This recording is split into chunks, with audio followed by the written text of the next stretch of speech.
Di video kali ini, kita akan membahas tentang penguraian vektor.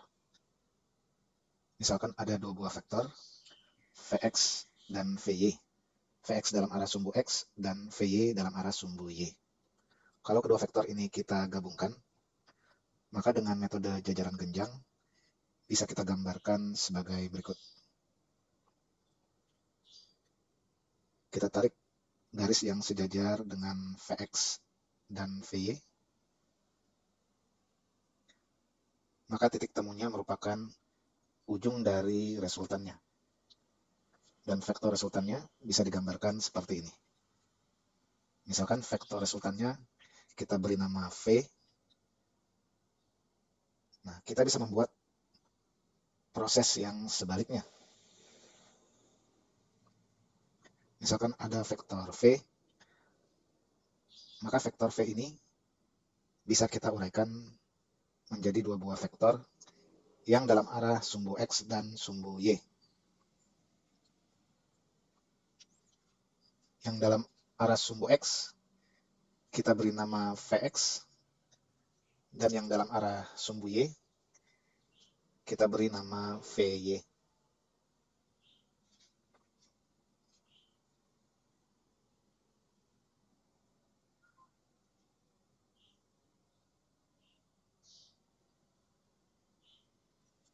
Kita katakan bahwa Vx merupakan komponen vektor V dalam arah sumbu X, dan Vy merupakan komponen vektor V dalam arah sumbu Y. Sekarang bagaimana cara kita menentukan besar dari Vx dan Vy ini? Misalkan sudut yang dibentuk V terhadap sumbu X positif sama dengan θ, maka kita bisa menggambarkan segitiga berikut.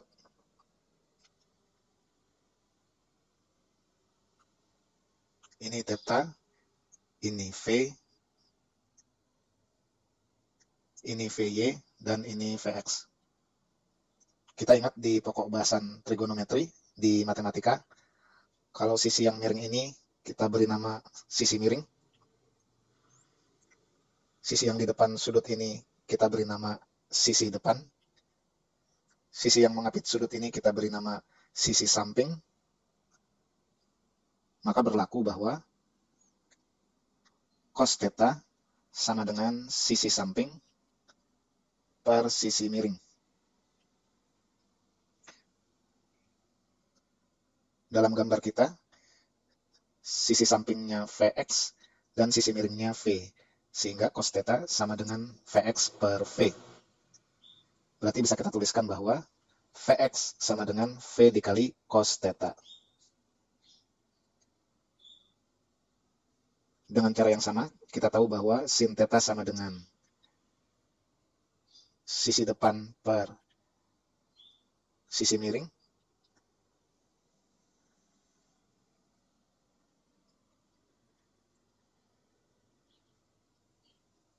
Dalam gambar kita, sisi depannya Vy dan sisi miringnya V, sehingga sin θ sama dengan Vy per V. Berarti bisa kita tuliskan Vy sama dengan V dikali sin θ. Ini adalah persamaan yang penting yang menunjukkan bahwa bila ada sebuah vektor V yang membentuk sudut θ terhadap sumbu X positif, maka vektor V ini bisa diuraikan menjadi komponen-komponennya dalam arah sumbu X dan sumbu Y, di mana komponennya dalam arah sumbu X, Vx, sama dengan V dikali cos θ, dan komponennya dalam arah sumbu Y, Vy, sama dengan V dikali sin θ. Sekarang perhatikan contoh soal berikut. Kata soal, carilah komponen dari vektor-vektor di bawah ini dalam arah sumbu X dan sumbu Y. A, vektor perpindahan S yang besarnya 4 meter dan membentuk sudut 60 derajat terhadap sumbu X, atau S 4 meter 60 derajat. Kita buat dulu sketsa vektornya. S sudutnya 60 derajat.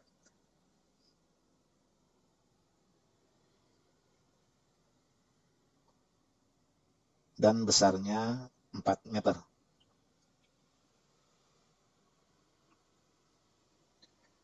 Kemudian kita gambarkan komponennya dalam arah sumbu X.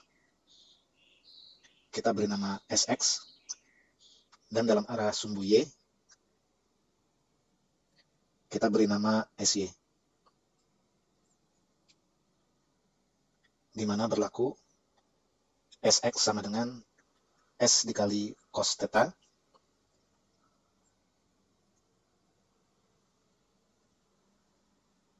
S-nya adalah 4, dan theta-nya adalah 60 derajat. Kita tahu cos 60 derajat sama dengan setengah, berarti SX sama dengan 2 meter. Berikutnya SY, ini sama dengan S dikali sin theta, S-nya sama dengan 4, theta-nya sama dengan 60 derajat. Kita tahu sin 60 derajat itu sama dengan setengah akar 3, berarti SY sama dengan 2 akar 3 meter. Ini untuk pertanyaan yang A. Bagaimana dengan yang B? Vektor gaya F 10 Newton 127 derajat. Pertama kita gambarkan dulu sketsa vektornya. 127 derajat berarti berada di kuadran 2. Kurang lebih gambarnya akan seperti ini. Gaya F besarnya 10 Newton, sudutnya 127 derajat.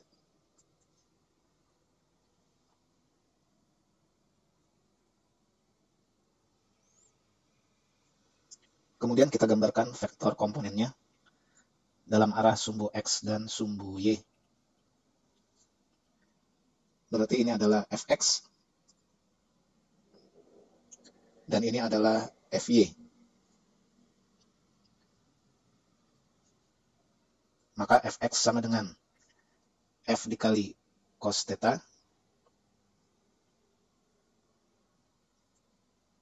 F-nya adalah 10, dan theta-nya adalah 127 derajat.